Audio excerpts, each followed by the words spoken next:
I'm sitting at a long table in a fancy restaurant, the kind with cloth napkins and candles flickering in glass holders. The CEO, Mr. Harrison, is at the head of the table, smiling and raising his glass. He's celebrating our company's record-breaking year. Everyone's dressed up, laughing, clinking glasses. I'm wearing my best blazer, trying to blend in. Mr. Harrison's voice booms across the table.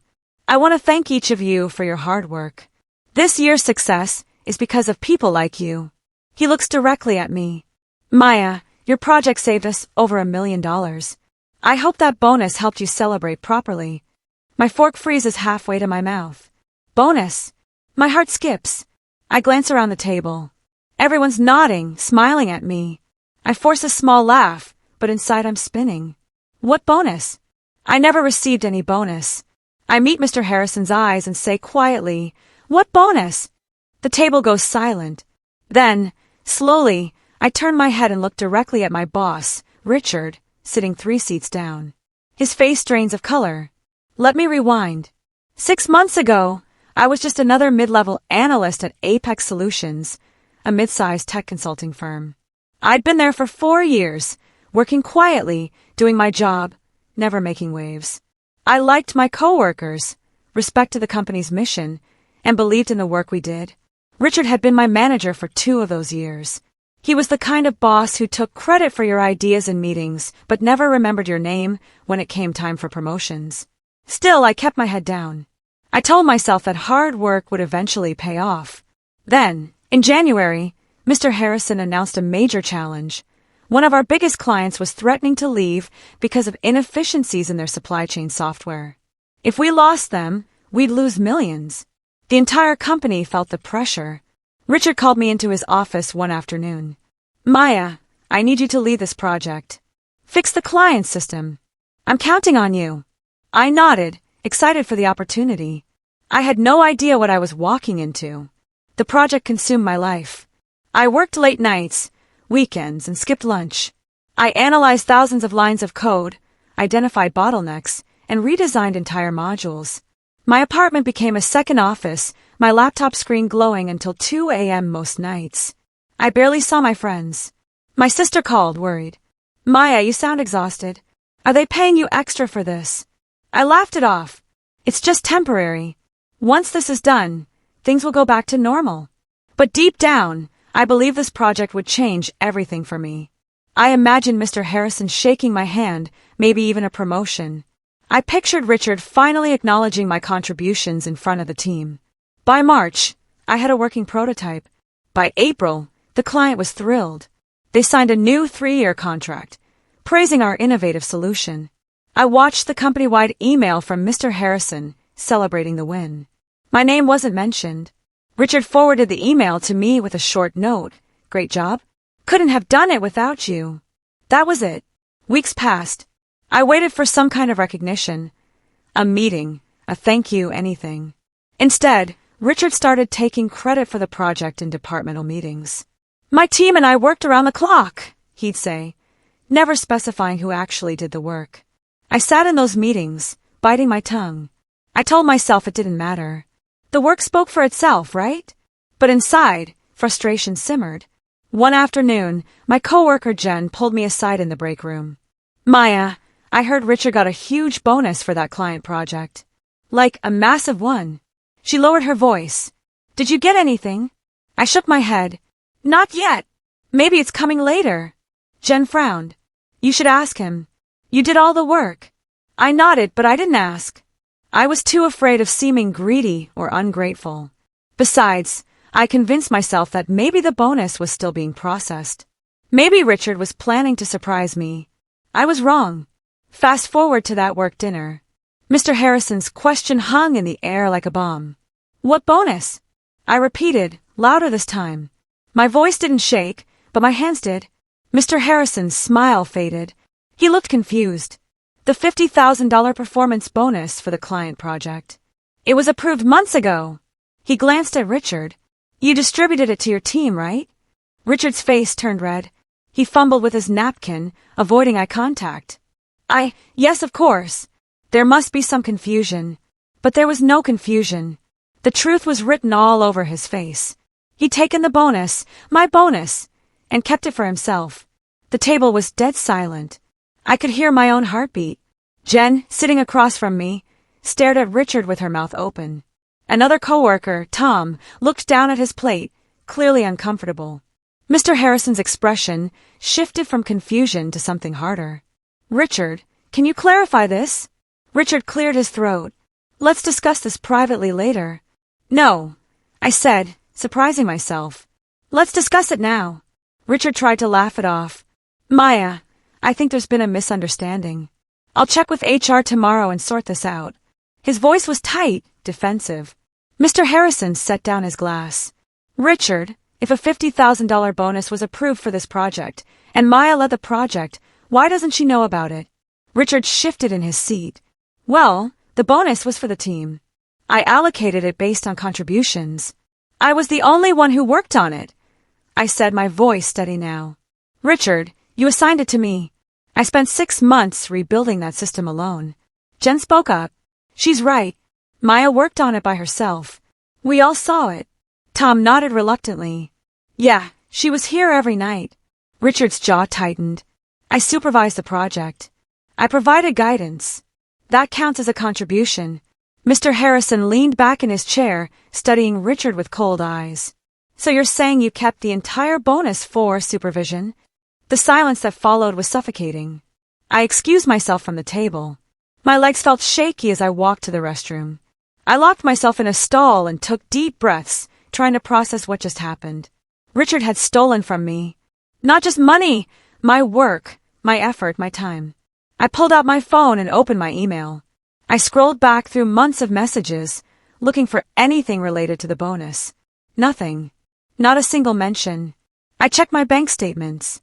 Nothing there either. Then I found an email from Richard, dated 2 weeks after the client signed the new contract. Subject line, Project Debrief. I opened it. Inside, he thanked me for my support and said the project was a team effort. No mention of a bonus. I took a screenshot. Then I searched for any company-wide announcements about bonuses. I found one from HR, dated 3 months ago, listing performance incentives distributed to project leads. My name wasn't on it. Richard's was. I felt sick, but I also felt something else, clarity. I wasn't imagining this. I had proof. When I returned to the table, the mood had shifted. Mr. Harrison was on his phone, typing quickly. Richard sat stiffly, barely touching his food. The rest of the team exchanged nervous glances. Mr. Harrison looked up as I sat down. Maya, I've just spoken with our CFO. We're going to review the bonus distribution first thing Monday morning. His tone was firm, almost apologetic. If there's been an error, we'll correct it immediately. I nodded. Thank you. Richard finally spoke, his voice low. I'm sure this is just a paperwork issue. HR probably made a mistake. Mr. Harrison's gaze didn't waver. We'll see. The rest of the dinner was awkward. People tried to make small talk, but the tension was thick. I picked at my food, my mind racing. Part of me wanted to leave, but another part of me refused to be the one who ran away. When dessert arrived, I didn't touch it. I just sat there, waiting for this nightmare to end. That weekend, I couldn't stop thinking about dinner. I replayed Richard's face over and over, the panic, the lies, the audacity. I felt angry, but also strangely calm. For the first time, I wasn't doubting myself. I knew I was right. On Sunday night, I drafted an email to HR outlining everything. The project timeline, my contributions, the lack of communication about the bonus, and Richard's behavior at the dinner. I attached the screenshots and my work logs. I read it 3 times before hitting send. Monday morning, I arrived at the office early. My stomach churned as I walked to my desk. Jen was already there, sipping coffee. She gave me a supportive smile. You okay? I nodded. I will be. At 9 a.m., I got a meeting invite from HR. Subject: confidential discussion. My heart pounded. This was it. I walked into the small conference room to find 2 HR reps and Mr. Harrison waiting. Richard wasn't there. Mr. Harrison gestured for me to sit. Maya, thank you for coming. We've reviewed your email and the bonus distribution records. He paused. You were right. The $50,000 bonus was allocated specifically for the client project lead. That's you. One of the HR reps, a woman named Linda, spoke next. Richard submitted paperwork claiming he led the project. Based on that, the bonus was issued to him. I felt my chest tighten. He lied. Linda nodded slowly. We're investigating the discrepancy. We've also pulled your work logs, emails, and client feedback. Everything points to you as the primary and only contributor. Mr. Harrison leaned forward. Maya, I want to apologize. This should never have happened. We're going to make this right. I swallowed hard. What happened to Richard? Mr. Harrison's expression darkened. That's being handled separately. But I can tell you this. His actions are unacceptable. I felt a wave of relief, but also exhaustion. I just want what I earned. You'll get it, Mr. Harrison said firmly. By Tuesday afternoon, the office was buzzing with rumors. People whispered in the break room, glanced at me as I walked by. I kept my head down, focusing on my work. Jen checked in on me constantly, bringing me coffee and snacks. You're a legend, she said, grinning. Everyone's talking about how you called Richard out in front of the CEO. I shook my head. I didn't plan it. It just happened. Still, Jen said, you stood up for yourself. That takes guts. That evening, I got an email from Linda. Subject: resolution update. I opened it with shaking hands. The email confirmed that the $50,000 bonus would be deposited into my account by the end of the week. It also included back pay for the months I'd been waiting, plus interest. I read the last line twice. Richard Hayes has been placed on administrative leave, pending further investigation. I closed my laptop and exhaled. It was really happening. On Wednesday, I finally saw Richard. He was clearing out his desk, escorted by security. He didn't look at me as he passed. I felt a strange mix of emotions: relief, sadness, even a little guilt. But mostly, I felt vindicated. Jen walked over and stood beside me. Good riddance, she muttered. I didn't respond. I just watched him leave, carrying a cardboard box filled with his belongings. Part of me wondered if he'd ever admit what he did. Probably not. Later that day, Mr. Harrison called me into his office. He gestured to a chair. Maya, I want to talk about your future here. I sat down, curious but cautious. He smiled. You've proven yourself to be one of our most valuable employees. I'd like to offer you Richard's position, officially. You'd be the new project lead for our consulting division. I blinked, stunned. Really? Really, he said. You've earned it. I accepted the promotion. It came with a significant raise, a better title, and a team of my own. For the first time in years, I felt seen. I felt valued. The $50,000 bonus hit my account on Friday. I stared at the number on my phone screen, hardly believing it was real. I called my sister, and she screamed so loud I had to pull the phone away from my ear. Maya, I'm so proud of you, she shouted. I smiled, tears pricking my eyes. Thanks. I'm proud of myself too. That weekend, I treated myself.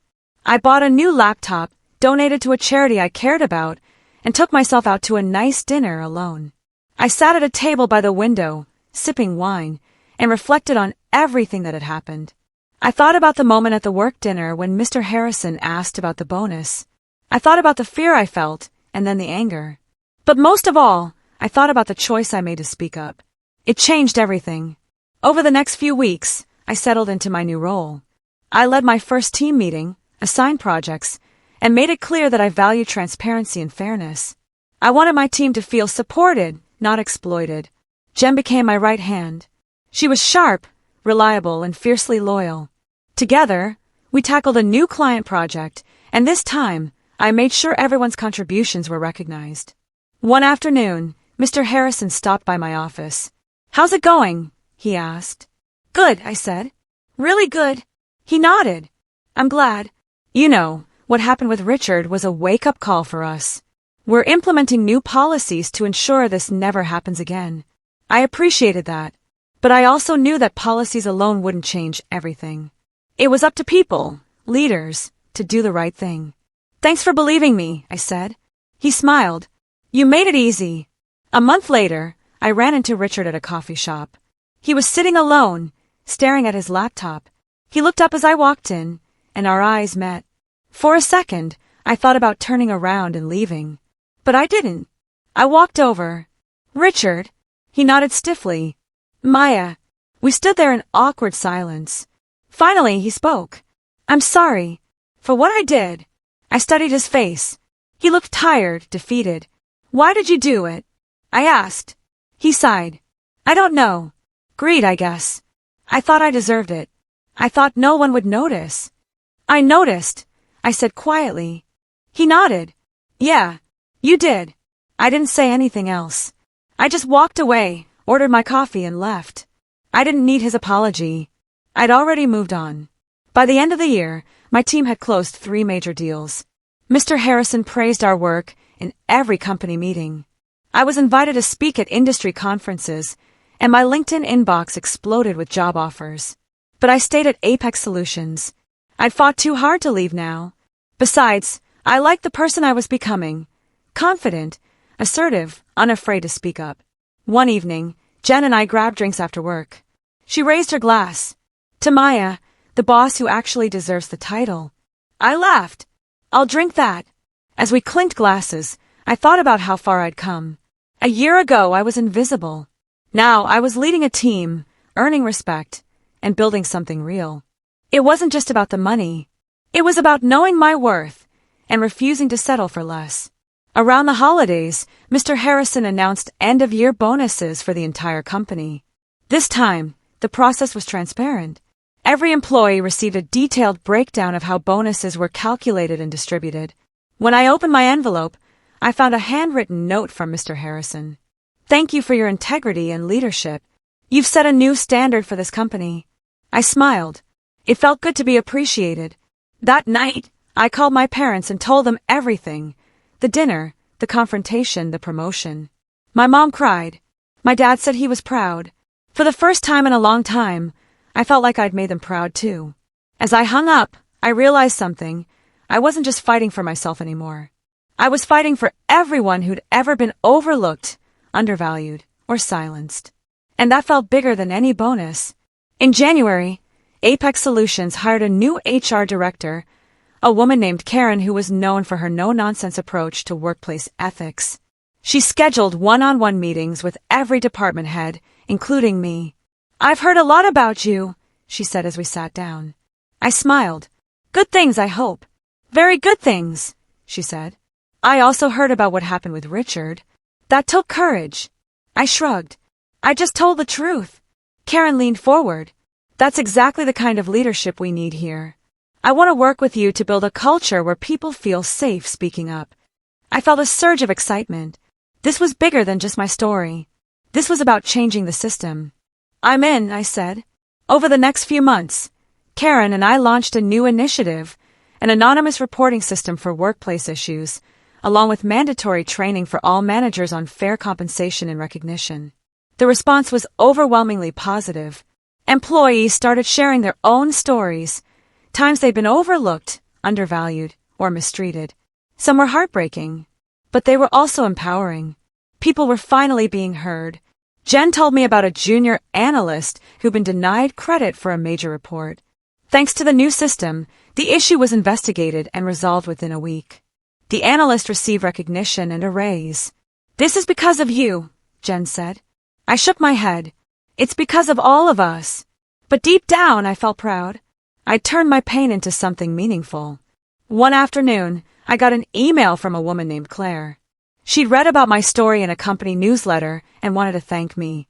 She wrote, I've been working here for 8 years, and I've never felt brave enough to speak up. But your story inspired me. Thank you for showing me that it's possible.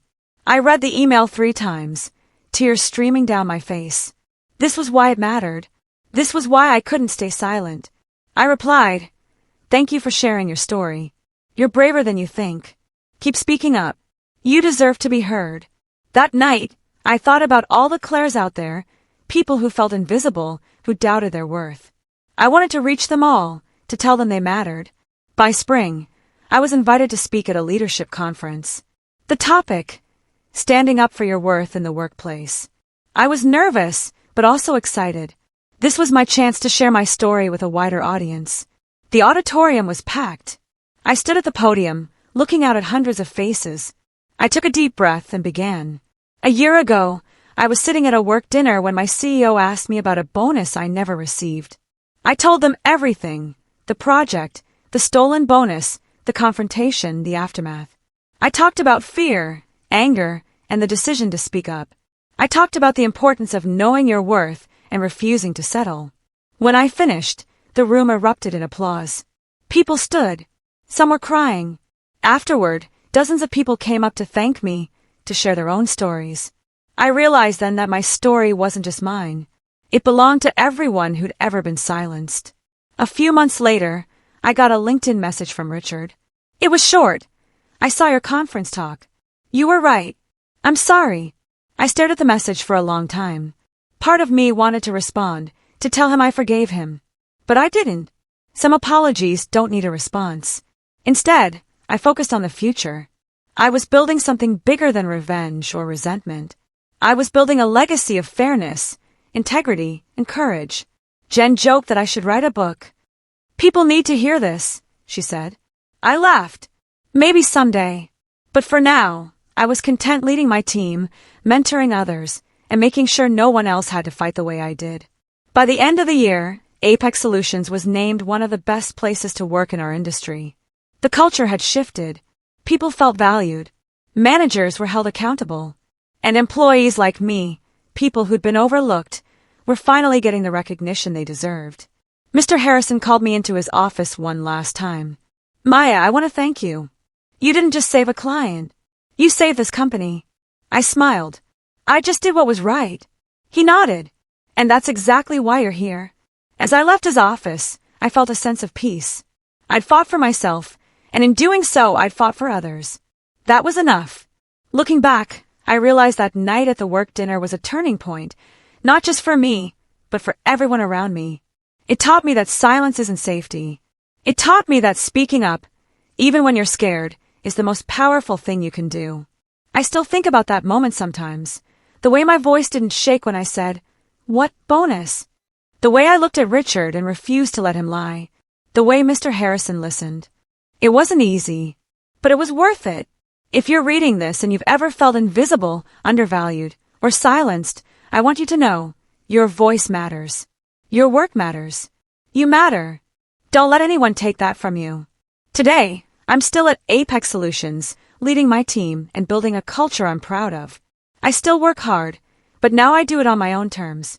I'm respected. I'm valued. And most importantly, I'm heard. Every time I walk past the conference room where that work dinner happened, I smile. It reminds me of how far I've come, from a quiet analyst who kept her head down to a leader who refuses to stay silent.